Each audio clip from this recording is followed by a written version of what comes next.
कल डीएनए में आपको शिवसेना उद्धव गुट के मुखपत्र सामना का एक आर्टिकल मैंने दिखाया था जिसमें हिंदुओं को तालिबान कह दिया गया था। अब जरा वो दो तस्वीरें देखिए, ये दोनों तस्वीरें देखिए।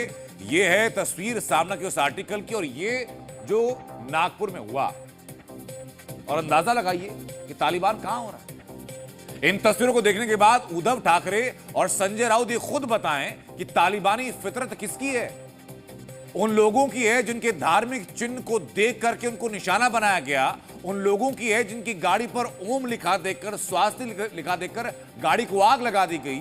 उन लोगों की तालिबानी मानसिकता है जिनके घरों पर हमला कर दिया गया, या फिर उन लोगों की है जिन्होंने चुन चुनकर हिंदुओं पर हमला किया, जो एक नारा वहां पर बुलंद करते हुए शोर मचा रहे थे, जो लोग सर पर टोपी पहन के दंगाइयों की शक्ल में वहां पहुंच गए थे और गाड़ियों को निशाना बना रहे थे और उस निशान को मिटाने की कोशिश कर रहे थे, जो सनातन के हैं।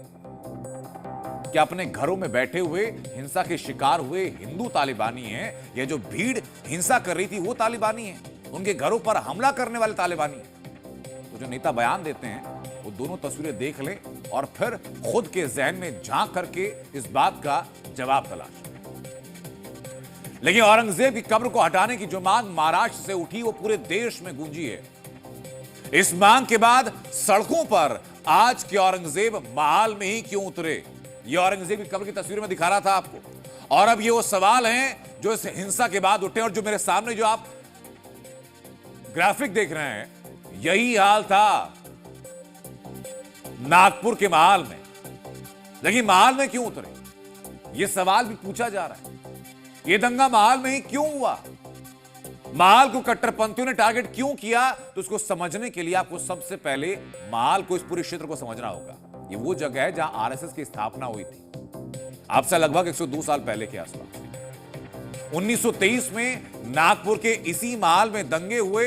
इसके 2 साल बाद 1925 में आरएसएस की स्थापना हुई और जहां दंगा हुआ वहीं से आरएसएस के संस्थापक हेगडेवार का घर 500 मीटर की दूरी पर है, सिर्फ 500 मीटर की दूरी पर। आरएसएस के मौजूदा सरसंघ चालक मोहन भागवत का निवास मुश्किल से 1 किलोमीटर की दूरी पर यहां से, और बताया जा रहा है कि आरएसएस का जो ऑफिस है वो बमुश्किल 2 किलोमीटर की दूरी पर है। आज महाल में जो माहौल है वो आज से 100 साल पहले था। लेकिन सवाल तो ये कि औरंगजेब वाली ये सोच बार बार जागती कहां से है, तो उसका जवाब भी है। इसका जवाब है कि आज भी देश के अंदर औरंगजेब फैन क्लब जिंदा है, जिसके सर से औरंगजेब की मोहब्बत का बुखार नहीं उतर रहा। नूर अहमद अजहरी खुलकर के ही बोलता है, औरंगजेब से मोहब्बत थी, है और रहेगी। नूर अहमद अजहरी खुलकर के ही बोलता है, औरंगजेब से मोहब्बत थी, है और रहेगी। नूर अजहरी अध्यक्ष हैं all India Muslim personal law board के, और वो खुद कह रहे हैं कि मैं खुलेआम बोल रहा हूं कि औरंगजेब से मोहब्बत थी, है और रहेगी, और यही सोच एक वजह है समाज में जहर फैलाने के लिए। नागपुर में दंगा सिर्फ विरोध की एक्शन का रिएक्शन नहीं था, एक सोची समझी साजिश थी। और ये जो तथ्य बताया जा रहा है, इसके पीछे सपोर्टिंग फैक्ट्स देने की कोई जरूरत नहीं है किसी को, क्योंकि तस्वीरें खुद बता रही हैं, तस्वीरें खुद दंगाइयों की पोल खोल रही हैं। लेकिन सवाल तो ये कि दंगे की प्लानिंग रातों रात क्या हो चुकी है। तो जवाब ये है कि दंगे की पूरी प्लानिंग रातों रात नहीं हुई। अचानक से भीड़ वहां नहीं पहुंच गई, अचानक से पेट्रोल बम नहीं बन गए, बल्कि प्लानिंग उस दिन की गई जिस दिन देश में औरंगजेब को लेकर विरोध की आवाज उठनी शुरू हुई। आप जरा नागपुर में हिंसा की पूरी टाइमलाइन देखिए, खुद ब खुद समझ जाएंगे। नागपुर में सोमवार सुबह 7 से 9 बजे तक महाल इलाके में शिवाजी महाराज के पुतले के सामने शिव जयंती का कार्यक्रम था। दोपहर 12 बजे हिंदुओं ने संभाजी नगर से औरंगजेब की कब्र हटाने की मांग की। औरंगजेब के पुतले पर एक चादर ढकी, उसे जला दिया, और इसी के बाद नागपुर में एक अफवाह फैलाई और शाम 5 बजे के बाद से इलाके के युवक इकट्ठा होना शुरू हो गए, और उसके महज 2 घंटे के बाद, 120 मिनट के बाद 7 बजे के आसपास वो भीड़ सड़कों पर आ गई। वो भीड़ नारेबाजी करने लगी और उसके बाद आगजनी शुरू हुई, दंगाइयों की संख्या बढ़ती चली गई, हिंसा भड़क उठी, पत्थरबाजी होनी शुरू हो गई। इसमें कोई शक नहीं कि औरंगजेब के चाहने वालों ने देश को जलाने की साजिश बहुत पहले शुरू कर दी थी। दिमाग में वही सब चलता है और इसी साजिश का, इसी सोच का शिकार हुआ है नागपुर।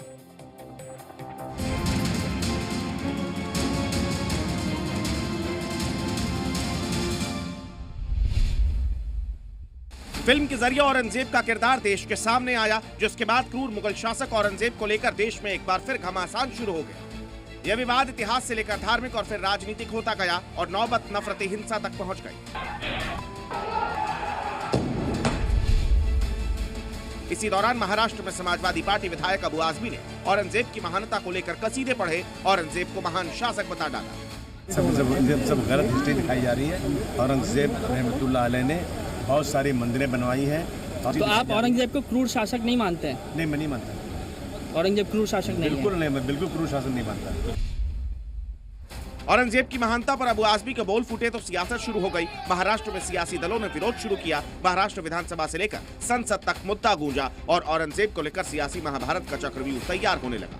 तो महाराजांचा, छत्रपती शिवाजी महाराजांचा आणि छत्रपती संभाजी महाराजांचा अपमान करेल कोणी असो, त्याला सोडलं जाणार नाही। सभापती महोदय जेलमध्ये टाकीन, 100% टाकू। धर्मांतरासाठी ज्या औरंगजेबाने त्यांची क्रूर हत्या केली, हिंदूंची हजारो मंदिरे तोडली, हजारो मंदिरे लुटली, शिखांचे 9वे धर्मगुरू, 10वे धर्मगुरू यांची सुद्धा हत्या केली, अशा औरंगजेबाची समाधी महाराष्ट्रामध्ये खुलताबाद या ठिकाणी आहे। अशा लोकांची स्मारके नष्ट केली पाहिजेत। इस बढ़ते विवाद के बीच छत्रपति शिवाजी महाराज के वंशज और सतारा में बीजेपी सांसद उदयन राजे भोसले ने औरंगजेब की कब्र को ढाने की मांग उठाई। बीजेपी की तरफ से औरंगजेब की कब्र को ढाने की मांग होने लगी। हिंदूवादी संगठन औरंगजेब की कब्र को हटाने की मांग को लेकर सड़कों पर उतरा। औरंगजेब की कब्र के विवाद की आग में शिवसेना उद्धव गुट ने घी डालने का काम किया। उद्धव की शिवसेना ने मुखपत्र सामना के जरिए औरंगजेब की कब्र खोदने की मांग करने वाले हिंदुओं की तुलना तालिबान से करती है। औरंगजेब पर विपक्षी सहानुभूति पर महाराष्ट्र के सीएम देवेंद्र फडणवीस की खरी ने इस पूरे मामले को एकदम आगे बढ़ा दिया। सोमवार को भिवंडी के शिव क्षेत्र मराडेपाड़ा में छत्रपति शिवाजी महाराज के शक्तिपीठ का लोकार्पण कार्यक्रम में पहुंचे सीएम देवेंद्र फडणवीस ने औरंगजेब का समर्थन करने वालों को कड़ा संदेश दे दिया। देशामध्ये महिमा मंडन होईल तर ते छत्रपती शिवरायांच्या मंदिराचं होईल, औरंगजेबाच्या कबरीचं होणार नाही। हे खरं म्हणजे त्या औरंगजेबाची कबर कशाला हवी। सोमवार को देवेंद्र फडणवीस के अल्टीमेटम के बाद नागपुर में हिंसा और दंगे की पूरी साजिश को अंजाम दिया।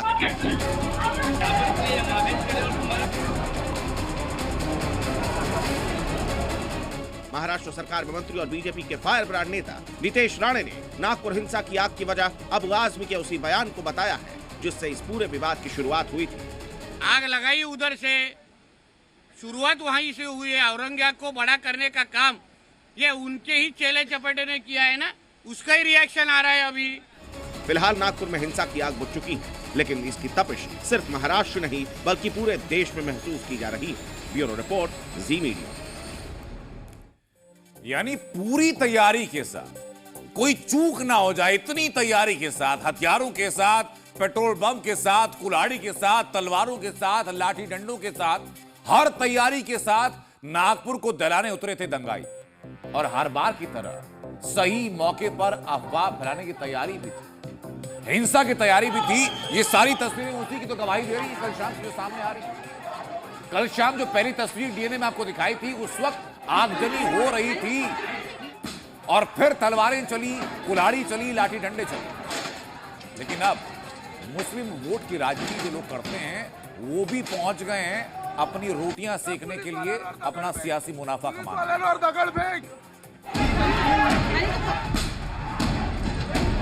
सड़कों पर पत्थरबाजी, गाड़ियों में आगजनी, घरों और दुकानों में तोड़फोड़ और पुलिस वालों पर हमला। आरएसएस का हेडक्वार्टर नागपुर और वहां के महाल में बीती रात जो हुआ उसने कट्टरपंथी और नफरती गैंग की सोच को एक बार फिर सामने रख दिया। ये गैंग है औरंगजेब फैन क्लब गैंग। यहाँ पे 9 स्कूटी मोटरसाइकिल यहाँ पर खड़ी थी जिनको आग के हवाले कर दिया गया। खबर फैली कि औरंगजेब के पुतले पर हरा कपड़ा डालकर उसे जला दिया गया। उसके बाद हिंसा शुरू हुई, लेकिन मुस्लिम वोट बैंक की पॉलिटिक्स करने वाले ओवैसी इसी अफवाह में बयान का तड़का लगा गए। कुरान की जो आयतें हैं, जो वर्सेस हैं कुरान के, जो एक कपड़े पर लिखी जाती हैं, उसको आपने जलाया। ये 90 सालों में पहली बार जब नागपुर जैसे शहर को ऐसे जलाने की कोशिश हुई। इस इलाके में इस तरह की वारदात होना यह वास्तव में बहुत दुखद है और इस तरह का ये सोची समझी रणनीति का हिस्सा है। औरंगजेब क्रूर था, निर्दयी था, जिसने अपने परिवार को नहीं बख्शा। नागपुर में हुई इस दंगे की विभीषिका ने यह साफ कर दिया कि औरंगजेब को मसीहा मानने वालों के दिलो दिमाग में वही नफरती सोच है जो औरंगजेब के जहन में थी। यही है औरंगजेब फैन क्लब। वहां से ब्रजेश तिवारी के साथ ब्यूरो रिपोर्ट, जी मीडिया। तो आपको हमने सब कुछ दिखाया। आपको दिखाया कि पहले एक अफवाह कैसे फैलाई गई, आपको दिखाया कि कैसे अचानक भीड़ इकट्ठा हुई, आपको दिखाया नेताओं की बयानबाजी जिनकी वजह से पूरा विवाद पैदा हुआ। लेकिन